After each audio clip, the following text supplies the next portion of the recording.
You ask Tiger to solve. This deals with linear equations with one unknown. The final result is x equals -5.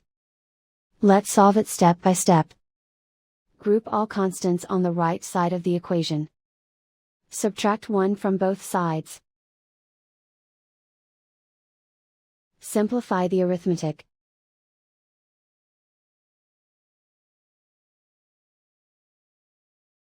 Isolate the r.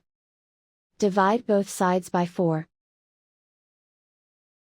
Simplify the fraction. Find the greatest common factor of the numerator and denominator. Factor out and cancel the greatest common factor.